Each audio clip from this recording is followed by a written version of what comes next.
Iran और Yemen को डराने वाला नया वीडियो जारी किया है। इस वीडियो में कार्ल विंसन एयरक्राफ्ट और F-35 फाइटर जेट की उड़ान भरते नजर आए। इसके बाद बारी अमेरिकी नेवी का मिस्टर भरोसेमंद FA-18 सुपर हॉर्नेट भी उड़ान भरकर बड़ा मैसेज दे रही है।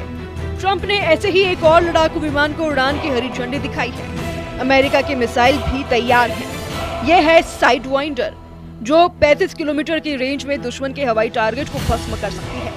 अमेरिका के सबसे शक्तिशाली हथियार ईरान और यमन की दहलीज पर पहुंच चुके हैं। USS कार्ल विंसन के ऊपर ये फॉर्मेशन इसका सिग्नल है।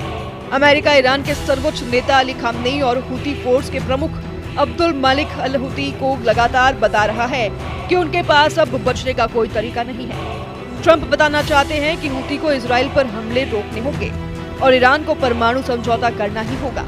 इसलिए अमेरिका के 2 एयरक्राफ्ट कैरियर पश्चिम एशिया में तैनात कर दिए गए हैं। दोनों कैरियर ऐसे वॉर जोन में हैं जहां दुनिया का सबसे खतरनाक युद्ध होने का खतरा लगातार मंडरा रहा है। USS हैरी ट्रूमैन इस वक्त यमन के पश्चिम में लाल सागर में तैनात है। वहीं USS कार्ल विंसन को अरब सागर में तैनात किया गया है। ये दोनों लोकेशन बताती हैं कि डोनाल्ड ट्रंप ने यमन और ईरान को बहुत बड़े अटैक मिशन से पहले बांधने का फैसला किया है। 13 अप्रैल को अमेरिका इसका ट्रेलर दिखा चुका है। यमन की राजधानी सना में हुई ये तबाही अमेरिका की एयर स्ट्राइक का नतीजा है। तब 6 लोग मारे गए और 30 से ज्यादा घायल हुए। अमेरिका ऐसी स्ट्राइक करके बताना चाहता है कि उसके लिए यमन को तबाह करना इतना ही आसान है जैसे इजराइल ने गाजा और बेरूत में बमबारी की। लेकिन ऐसे हमलों को लेकर बड़ा मैसेज ईरान को दिया जा रहा है, जिसके परमाणु कार्यक्रम को लेकर बात जो जारी है। लेकिन ट्रंप जानते हैं कि ईरान को इजराइल वाले शीशे में उतारना आसान नहीं होगा।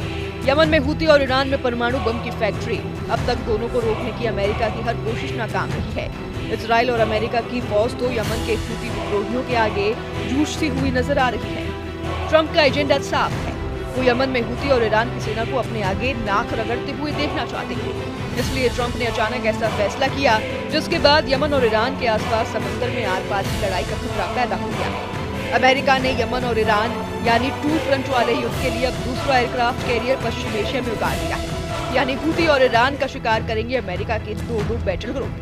पहला है USS हैरी ट्रूमैन, जो पहले से यमन के आसपास तैनात है, और अब दूसरा carrier USS Carl Vinson Yemen Iran के करीब अरब सागर में तैनात कर दिया गया है। आखिर ट्रंप को ये फैसला क्यों करना पड़ा? क्या यमन में हुती सेना को हराने के लिए अमेरिकी नौसेना नाकाम हो रही है? क्या चप्पल पहनकर लड़ने वाले हुती लड़ाकों को खत्म करने के लिए एक नहीं, अब 2 परमाणु पावर से चलने वाले एयरक्राफ्ट कैरियर की जरूरत है? ईरान और यमन दोनों की एंटी शिप मिसाइल बहुत ज्यादा खतरनाक है।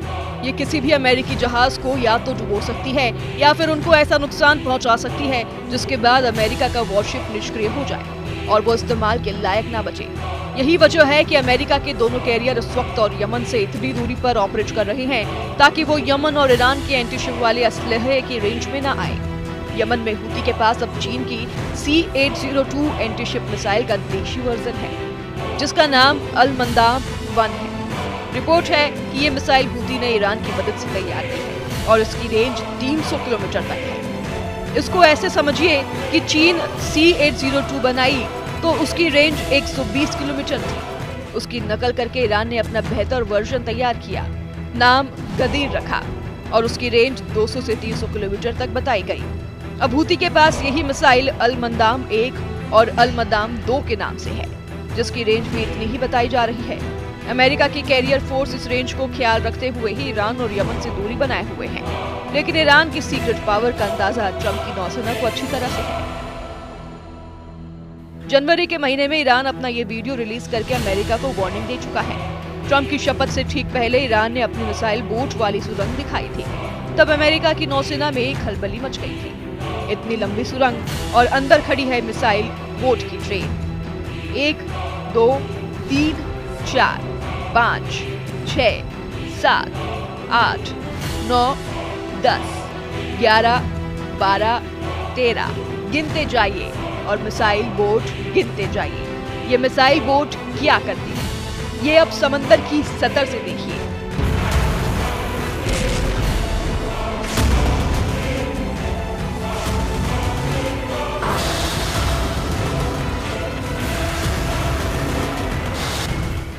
एक बार फिर देखिए।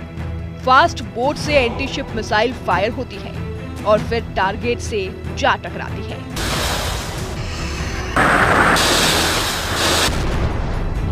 ये वीडियो बताने के लिए काफी है कि एंटी शिप मिसाइल किसी अमेरिकी जहाज का क्या हाल कर सकती है। ईरान की नेवी के पास ऐसी करीब 4000 मिसाइल बोट है। हर मिसाइल बोट में 2 एंटी शिप मिसाइल होती है, साथ में 2 टॉर्पेडो लॉन्चर होते हैं। ये मिसाइल बोट 25 से 35 किलोमीटर की रेंज में दुश्मन जहाज को तबाह कर सकती है। अब सोचिए कि अगर ईरान के पास ऐसी 4000 मिसाइल बोट हैं, तो वो दुश्मन के लिए कितना बड़ा खतरा साबित होगी। ईरान की मिलिट्री पावर के ऐसे ही वीडियो खामनेई की सेना और उनके डिप्लोमेट्स का हौसला बढ़ाते रहे हैं। यही वजह है कि जब ट्रंप की तरफ से बार बार ईरान को परमाणु मुद्दे पर धमकी दी जा रही है, तब ईरान और आक्रामक होकर उसका जवाब दे रहा है। ईरान के विदेश मंत्री ने कहा है कि यूरेनियम संवर्धन को लेकर ईरान की मौजूदा स्थिति से अमेरिका मुंह नहीं मोड़ सकता। ईरान के इसी गुस्से को काबू में करने के लिए ट्रंप ने डबल कैरियर वाली रणनीति अपनाई है। USS ट्रूमैन से उड़ान भरकर अमेरिका ने यमन को गाजा वाला ट्रेलर दिखा दिया है। ट्रंप बताना चाहते हैं कि इस युद्ध को वही कंट्रोल करेंगे और ईरान के हर साथी मिलिशिया के ताकत को चकनाचूर कर देंगे।